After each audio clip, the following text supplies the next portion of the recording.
entire collection of the Harry Potter books.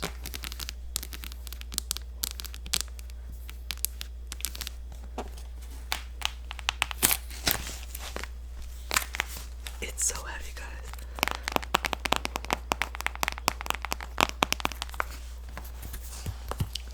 Basically, it's the complete series, and I think this is, well, I don't think, I know this is, Hogsmeade. Wait, I could be so wrong. I'm going to start rewatching all of the movies because, it's obviously October, so, I already watched Sorcerer's Stone again, but I need to watch the other ones. Anyway, this is huge, and here's Hogwarts. This edition, I believe, is like the US one. I like Canada's covers and stuff, but I could like the complete set of this. It has all the books in order.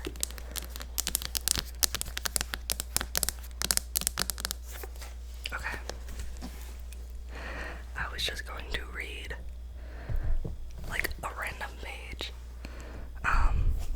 But now I need to try to get the books out, so let me do it very chaotically. I'll try to like take it out a bit like that. Okay. Okay, so obviously we're going to start off. Why is she sticky? Wait, give me a sec.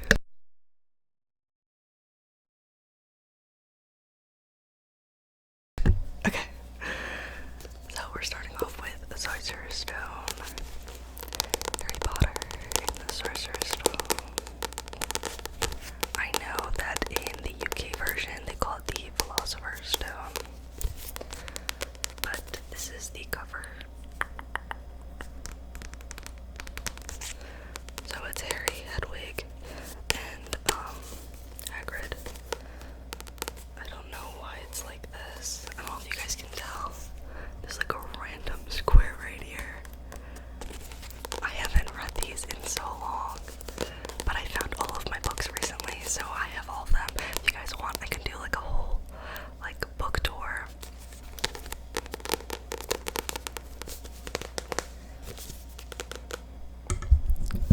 Like again. Okay. So, I will read what is on the back, and then I'm going to read a little excerpt from the book. So, it says, "Till now, there's been no magic for Harry Potter.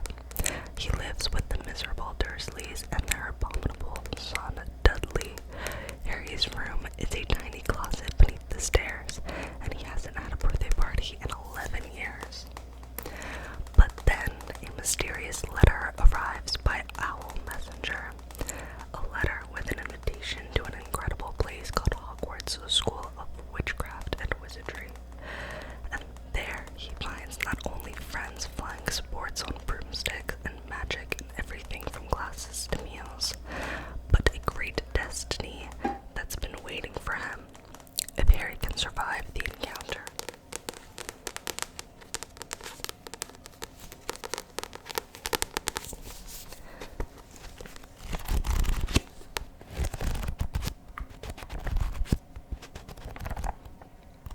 Okay.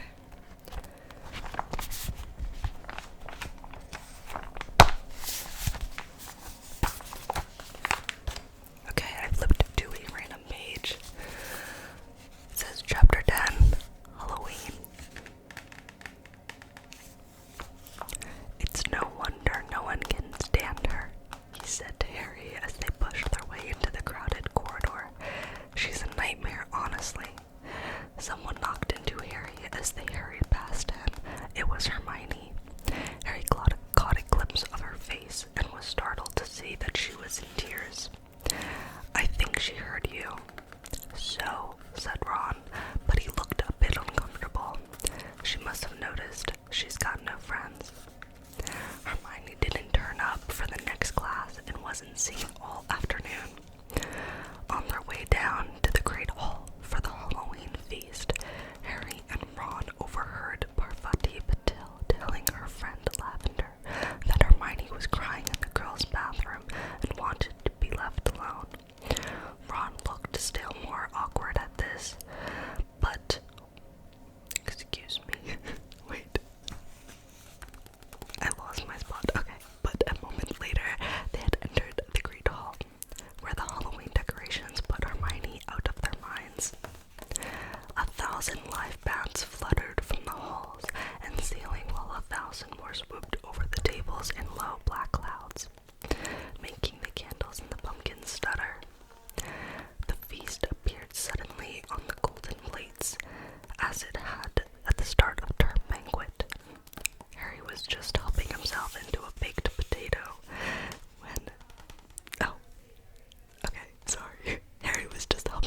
stars exploding from the end of Professor Dumbledore's wand to bring silence.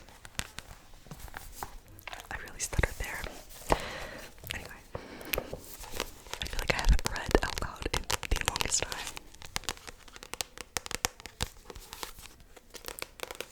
Okay. Next book. God. Okay, I don't know why they're like randomly sticky. Okay, this one is fine. So this is Harry Potter and the Chamber of Secrets. Chamber of Secrets, Chamber of Secrets. This used to be my favorite book and movie, I guess. I really like the movie. Okay. It says, Harry's second year at Hogwarts is rife with fresh torments and horrors, including an outrageously stuck-up new professor, Gilderoy Lockhart, a spirit named Moaning Myrtle who haunts the girls' bathroom, and the unwanted attentions of Ron Weasley's younger sister, Ginny. But these seem minor when the real trouble begins, and someone or something starts turning Hogwarts students to stone. Could it be Draco Malfoy, a more poisonous rival than ever? Could it possibly be Hagrid, whose mysterious past is finally revealed? Or could it be the one everyone at Hogwarts most suspects, Harry Potter himself?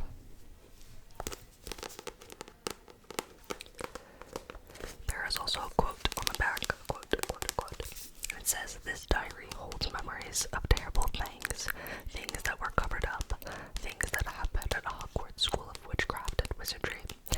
Tom Marvolo Riddle.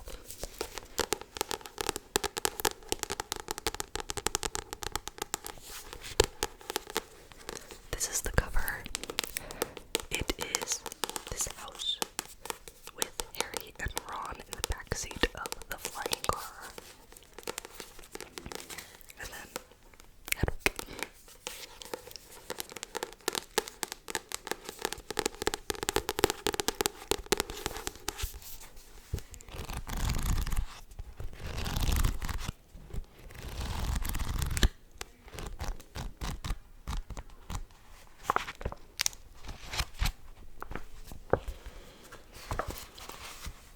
Okay, I flipped to a random page.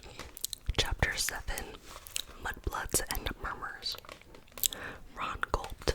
Argus Filch, the caretaker, was loathed by every student in the school. And you, Potter, will be helping Professor Lockhart answer his fan mail, said Professor McGonagall. Oh no, Professor, I can't go and do the trophy room too, said Harry desperately. Certainly not, said Professor McGonagall, raising her eyebrows. Professor Lockhart requested you particularly. 8 o'clock sharp, both of you. Harry and Ron slouched into the great hall in states of deepest gloom, Hermione behind them, wearing a well, you did break the school rules sort of expression. Harry didn't enjoy his shepherd's pie as much as he thought. Both he and Ron felt they'd got the worst deal. Filch will have me there all night, said Ron heavily. No magic. There must be about 100 cups in that room. I'm no good at muggle cleaning. I'd swap any time, said Harry hollowly. I've had loads of practice with the Dursleys, answering Lockhart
he's escaped.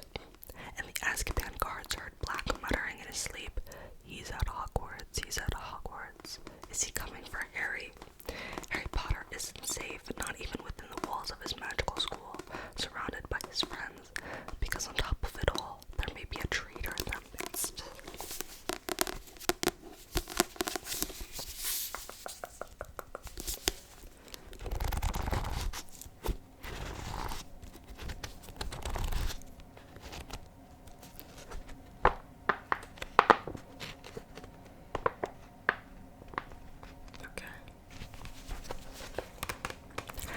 Chapter 14, Snape's Grudge.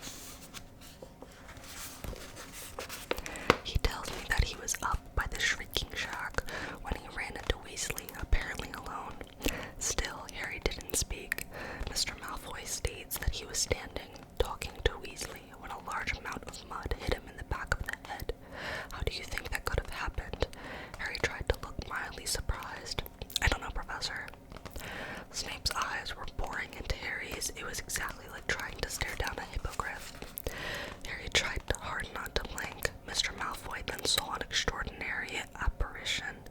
"Could you imagine what it might have been, Potter?" "No," said Harry, now trying to sound innocently curious. "It was your head, Potter, floating in midair." There was a long silence. "Maybe he'd better go to Madame Pomfrey," said Harry, "if he's seeing things like—" "What would your head have been doing in Hogsmeade, Potter?" said Snape softly. "Your head is not allowed in Hogsmeade. No part of your body has permission to be in Hogsmeade." "I know that," said Harry, striving to keep his face free of guilt of fear. "It sounds like Malfoy's not having hallucinations," snarled Snape. And he bent down, a hand on each arm of Harry's chair, so that their faces were a foot apart. "If your head was in Hogsmeade, so was the rest of you." "I've been up in Gryffindor Tower," said Harry, "like you told."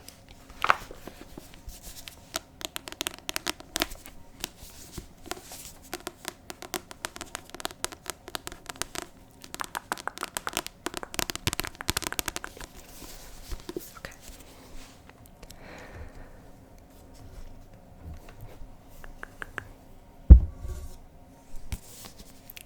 Goblet of Fire. Harry Potter and the Goblet of Fire. I love that as we go on, each book gets thicker. It's really heavy.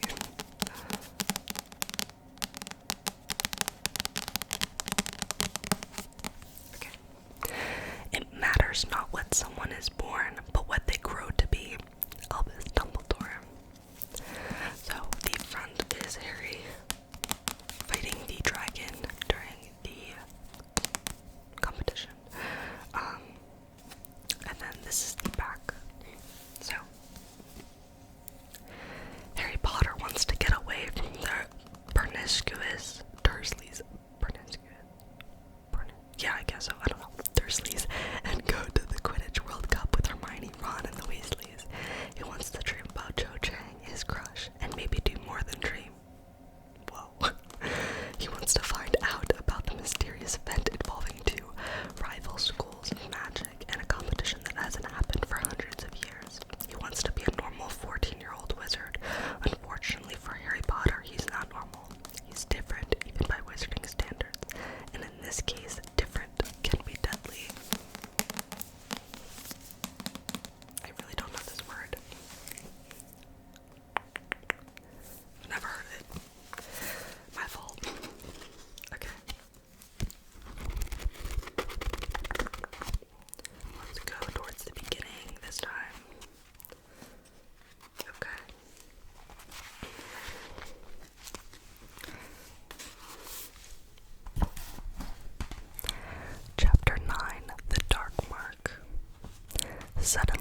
this is the cover.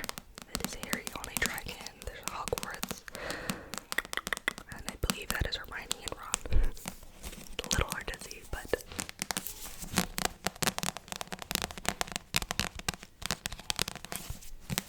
And this is the back.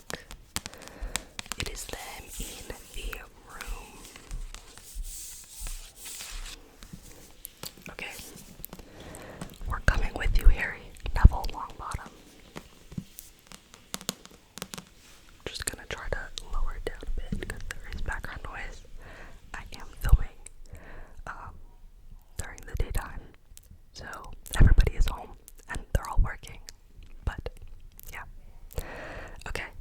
So there is a door at the end of a silent corridor, and it's haunting Harry Potter's dreams. Why else would he be waking up in the middle of the night screaming in terror? It's not just the upcoming OWL exams. A new teacher with a personality like poisoned honey, a venomous, disgruntled house elf, or even the growing threat of he who must not be named. Now Harry Potter is faced with the unreliability of the very government of the magical world and the impotence of the authorities at Hogwarts. Despite this, or perhaps because of it, he finds depth and strength in his friends beyond what even he knew. Boundless loyalty and unbearable sacrifice.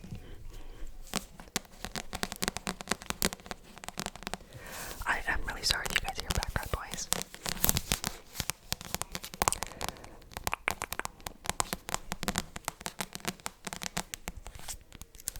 Okay, random page.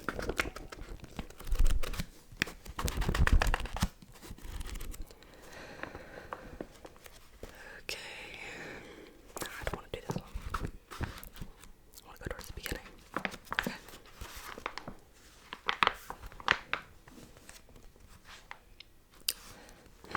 No, I lied.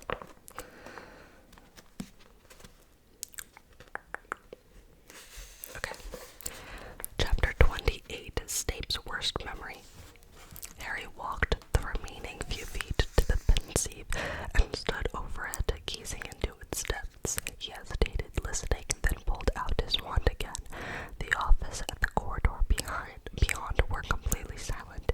He gave the contents of the pensieve a small prod with the end of his wand. The silvery stuff within began to swirl very fast. Harry leaned forward over it and saw that it had become transparent.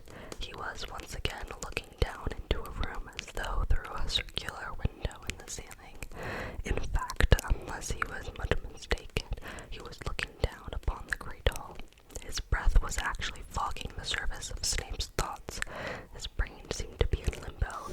It would be insane to do the thing that he was so strongly tempted to do. He was trembling. Snape could be back at any moment, but Harry's thought of Cho's anger, of Malfoy's jeering face, and a reckless daring seized him. He took a great gulp of breath and plunged his face into the surface of Snape's thoughts. At once, the floor of the office lurched, tipping Harry head first into the pensieve. He was falling through cold blackness, spinning furiously as he went, and then he was standing in the middle of the great hall. But the 4 house tables were gone.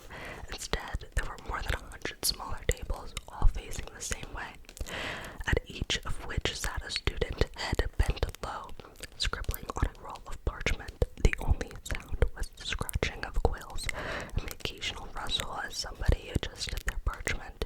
It was clearly exam time. Sunshine was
cover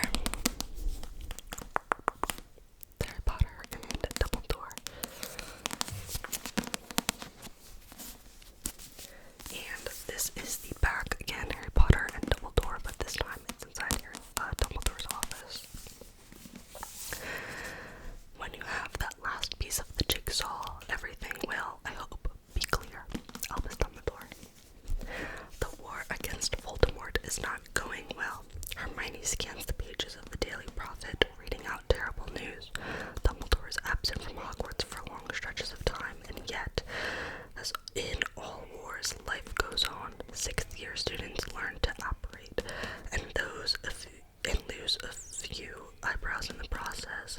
Teenagers flirt and fight and fall in love. Classes are tough, though Harry receives some extraordinary help from the mysterious half-blood prince. And all the while, Harry searches for the full and complex story of the boy who became Lord Voldemort, hoping to find that what may be his only vulnerability.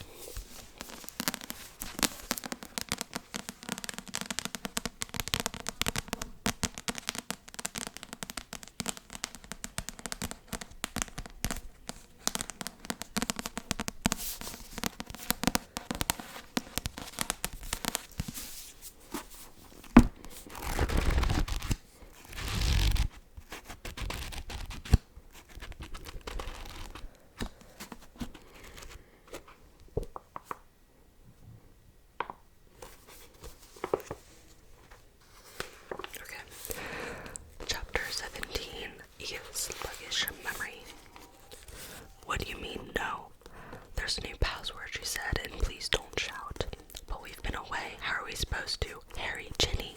Hermione was hurrying toward them, very pink-faced and wearing a cloak, hat, and gloves. I got back a couple of hours ago. We've just been down to visit Hagrid and Buck. I mean, Witherwings. Sorry. And she said breathlessly, "Did you have a good Christmas?" "Yeah," said Ron at once, pretty eventful. Rufus grinned. "I've got something for you, Harry," said Hermione, neither looking at Ron nor giving any sign that she had heard him. "Oh, hang on. Password. Abstinence." "Precisely," said the fat lady in a feeble voice, and swung forward to reveal the portrait hole. "What's up with her?" asked Harry. "Overindulged over Christmas, apparently," said Hermione, rolling her eyes as she led the way into the packed common room. She and her friend Violet drank their way through all the wine in that picture of drunk monks down by the charms corridor. Anyway, she rummaged in her pocket for a moment, then pulled out a scroll of parchment with Dumbledore's writing on it. "Great," said Harry, unrolling it at once to discover that his next lesson with Dumbledore was scheduled for the following night. "I've got loads to tell him, and you. Let's sit down." But at that moment there was a loud squeal of "Won, won,"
surfaces or leaned up against her spotless appliances. Ron, long and lanky, Hermione, her bushy hair tied back in a long plait, Fred and George grinning identically, Bill badly scarred and long-haired, Mr. Weasley kind-faced, balding, his spectacles a little awry, Bad-Eye Battlehorn one-legged, his bright blue magical eye whizzing in its socket, Tonks, whose short hair was her favorite shade of bright pink, Lupin, Graham were aligned, Fleur, slender, and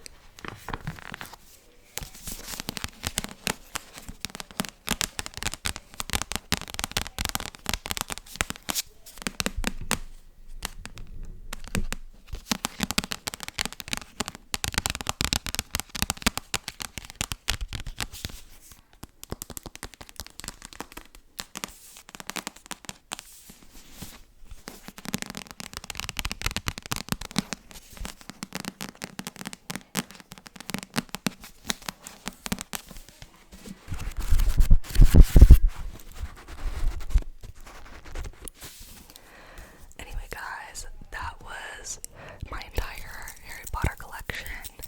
I hope you guys enjoyed this video, and if you want to see me do more with Harry Potter or more like book haul stores, whatever, I am more than willing. I have so many books. I'm probably going to do a book tour just because, again, I have so many books. So anyway, I hope you guys have a great night, and I will see you in